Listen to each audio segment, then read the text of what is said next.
कोई मिल जाता है, अनायास ही नहीं कोई पुत्र बन जाता है। हमारे गुरुजी का भी रिश्ता कुछ होगा पूर्व जन्म का, जो हमें मिले हैं, और मेरी इच्छा है कि हर जन्म में मुझे मिले। तो बिना कारण के कोई संबंध किसी से नहीं होता। हम देखते हैं कि पुत्र का रिश्ता, तो पुत्र, मातृभक्त पुत्र, माता का भक्त, पिता का भक्त। उदासीन पुत्र, उदासीन पुत्र मतलब आपने सब कुछ किया उसके लिए, लेकिन वो अपने मस्ती में मस्त है, उसे आपसे कोई मतलब नहीं है। आपने पढ़ा दिया, लिखा दिया, सब कुछ, लाखों रुपए लगा दिए, फिर वो अमेरिका में सेटल हो गया, फिर आप कब मर गए आपको पता ही नहीं, उसको भी नहीं पता, उसने वहीं से फोन कर दिया। ये उदासीन पुत्र। शत्रु पुत्र, मैंने अपने वकालत के जीवन में देखा है कि, और आप भी सुनते होंगे, पुत्र ने पिता की हत्या कर दी, पिता ने पुत्र की हत्या कर दी, पुत्र ने माता की हत्या कर दी, पुत्र कष्ट दे रहा है। ये शत्रु पुत्र होते हैं। तो संबंध जो है, बायोलॉजिकल संबंध जो है, वो अपने को दृश्यमान होते हैं, लेकिन उसके पीछे कोई कारण होता है, रिश्तों का कारण होता है। तो बिना रिश्तों के, बिना कारण के कोई किसी से संबंध नहीं बनता। आपने कई बार देखा होगा कि जो जिनसे कोई रिश्ता नहीं है उनसे बड़ा लगाव हो जाता है। कोई कोई मित्र ऐसे होते हैं कि उनके बिना जीवन ऐसा लगता है कि अधूरा हो, जब तक वो मिला नहीं उनसे, जब तक बातें ना हो। ऐसे भी हैं जो बिना काम से ही आपके काम में आ जाते हैं, सेवा में आ जाते हैं।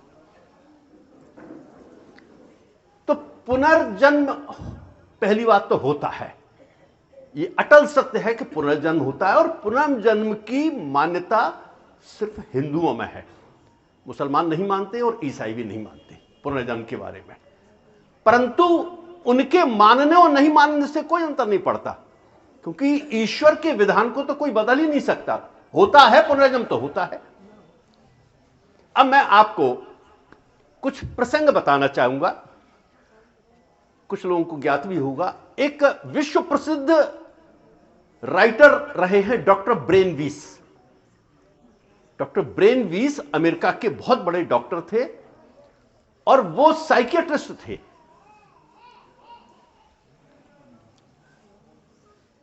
तो डॉक्टर ब्रेनवीस की विश्वविख्यात पुस्तक है मैनी मास्टर्स मैनी लाइफ्स।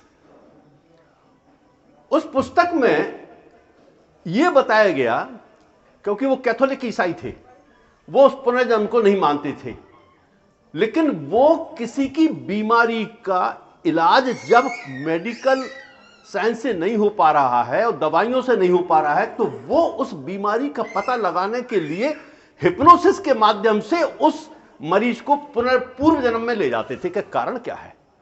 तो मैं एक प्रसंग सुना रहा हूं। उनके पास एक लड़की आई, उसका नाम कैथरीन था, और वो लड़की डिप्रेशन में जा रही थी, बीमार रहती थी, सिर में हमेशा दर्द रहता था, और पानी से डरती थी। पानी देख ले तो डर जाती थी, कांप जाती थी। उसको डॉक्टर ब्रेनवीस ने खूब दवाइयां दी, दुनिया भर का इलाज किया, वो ठीक नहीं हुई। तो उन्होंने उस लड़की से पूछा कि हम तुम्हें कुछ ऐसी पद्धति से हिप्नोसिस के माध्यम से तुम्हारे पूर्व जन्म में ले जाना चाहते हैं, क्या तुम तैयार हो इसके लिए? तो कहा हम तैयार हैं। वो हिप्नोसिस की एक अलग प्रक्रिया है। उन्होंने हिप्नोसिस के माध्यम से उसको ले गए वो पूर्व जन्म में। तो पूर्व जन्म में उसने, जब उनसे डॉक्टर ब्रेनवीस ने पूछा कि तुम पूर्व जन्म में तुम्हारा किससे रिश्ता है, तो उसने बताया क्लिएस्ट्रा नाम की एक लड़की है जो मेरी पुत्री है, कैथरीन ने बताया। तो बोले वो क्लिएस्ट्रा इस जन्म में कहीं तुम्हें मिली? तो उसने कहा हां, वो इस जन्म में मेरी भतीजी है और उसका नाम रिचेल है। ये कनेक्शन आया। डॉक्टर ब्रेनवीस ने उनसे पूछा हम कहीं हैं तुम्हारे उस जन्म में? तो उसने कहा हां, आप हैं उस जन्म में, आप हमें पढ़ाते थे और आप टीचर हैं और आपका नाम डियोगेज है। तो उसने कहा अच्छा, 300 साल पहले तुम कहां थी? तो उन्होंने कहा 1756 में मेरा नाम लेइसा था और मैं वैश्या थी उस जन्म में। तो ये हमारी जन्म जन्म की वो चल रही है यात्रा, अर्थात पुनर्जन्म होता है और किन्हीं ना किन्हीं कारण से हुई। दूसरी पुस्तक डॉक्टर ब्रेनवीस की है the love is the only real. उनके पास भी दो आए, एक आई एलिजाबेथ और दूसरा आया पेड्रो। लेकिन एलिजाबेथ को कुछ बीमारी थी, वो एक दूसरे से परिचित नहीं थे, और जब उन्होंने उसका इलाज किया और इलाज के माध्यम से हिप्नोसिस में ले गए, तो उन्होंने कहा कि पूर्व जन्म में ये दोनों पति पत्नी थे और इस जन्म में ये एक दूसरे को नहीं जानते, लेकिन ऐसा क्या कारण है कि एक ही समय पर एक ही तारीख में ये दोनों इलाज के लिए अलग अलग टाइम पर हमारे पास आए और वो दोनों एक दूसरे परिचित नहीं थे। एक बार उन दोनों का परिचय डॉक्टर ब्रेनवीस ने कराया, उसके बाद वो एक दूसरे से मिल गए और दोनों ने शादी की। तो वो उन्होंने बताया कि पूर्व जन्म में भी ये पति पत्नी थे, इस जन्म में भी पति पत्नी। तो हमारे रिश्ते किसी ना किसी कारण से हैं और बिना कारण के कोई रिश्ते नहीं होते हैं।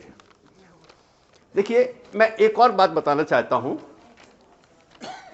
भारत का विभाजन, पाकिस्तान और भारत का विभाजन 1947 में हुआ।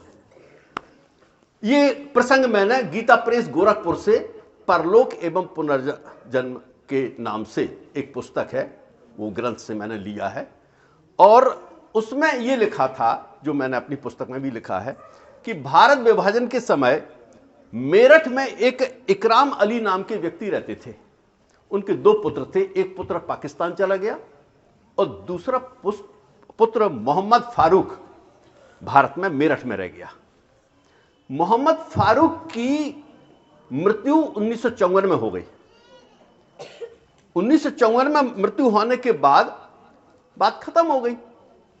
अब एक मुस्लिम अध्यापक हसमतुल्लाह अंसारी ईद के दिन अपने 5 साल के बच्चे को लेकर उन मोहम्मद फारूक के घर गए ईद मिलने के लिए।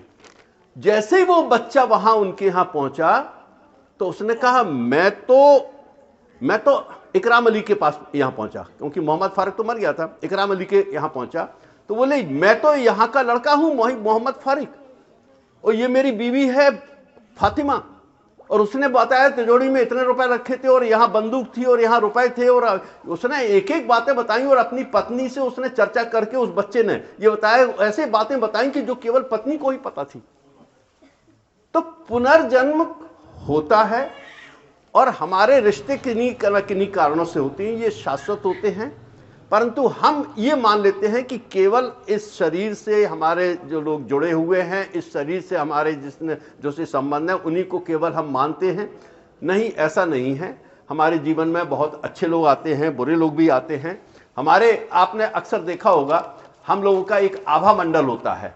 आभा मंडल यदि आपका सकारात्मक है तो आपको सकारात्मक व्यक्ति अच्छे लगेंगे, और नकारात्मक है तो आपको नकारात्मक व्यक्ति, यानी अच्छे लोग अच्छों के साथ में अच्छा महसूस करते हैं और बुरे लोग बुरे के साथ में अच्छा महसूस करते हैं। तो हम लोगों की अपनी अपनी प्रकृति है। हम लोगों को हमेशा जीवन में सकारात्मक रहना चाहिए। किन्हीं भी प्रकार के जो दुख जीवन में आ रहे हैं उनसे भयभीत नहीं होना चाहिए। हो सकता है हमारे किन्हीं कर्मों के कारण वो दुख हमें आ रहे हैं, उनको आनंद के साथ में हमें भोग लेना चाहिए। अब हमेशा अच्छे कर्म करना चाहिए। अच्छे कर्म करते हुए हम आगे की तरफ बढ़ेंगे। हमें अपना लेखा जोखा तैयार करना है। देखिए, आपके पास 2 घड़े हैं, एक पाप का घड़ा है, एक पुण्य का घड़ा है। हमें अपने पुण्य का घड़ा भरना है, और यदि कोई हमें दुख आ रहा है तो उसको ये मान के चलो कि तू भी निकल जा, मैं तेरे को भी भोगने को तैयार हूं, लेकिन आनंद पूर्वक उसको जो है वो भोगने का प्रयास करिए। उसमें दुखी होने की जरूरत नहीं है। ये किसी का कुछ आपको पटाना है, दुख के रूप में पटाना है, पैसे के रूप में पटाना है, किसी भी तकलीफ के रूप में पटाना है, उसको पटाने का भाव रखिए कि तू भी निकला, तू भी जा, लेकिन अब मैं खाली हो जाऊं और मुझ पर किसी का जिम्मेदारी नहीं हो। जिम्मेदारी मतलब हमारे ऊपर हमारे दुखों की जिम्मेदारी नहीं हो, इस प्रकार का भाव रखना चाहिए। हमेशा गुरु मंत्र का जाप करना चाहिए, हमेशा भक्ति में रहना चाहिए और ध्यान करना चाहिए। गुरु जी की सेवा में हमेशा बने रहना चाहिए। हर श्वास में अपने अंदर गुरु के अस्तित्व का आभास करना चाहिए। निश्चित रूप से कृपा होगी, और कृपा होती है। वो तो बैठे ही हैं कृपा करने के लिए, लेकिन हम पात्र बन जाएं कि हम उनकी कृपा के पात्र बने रहें और हमें उनसे लाभ मिलता रहे, हमें सही दिशा मिलती रहे, हमें अच्छे और बुरे का भान हमेशा होता रहे और हम अच्छे का रास्ता पकड़ें और बुरे के रास्ते से हमें भगवान बचाए रखे। बहुत बहुत धन्यवाद।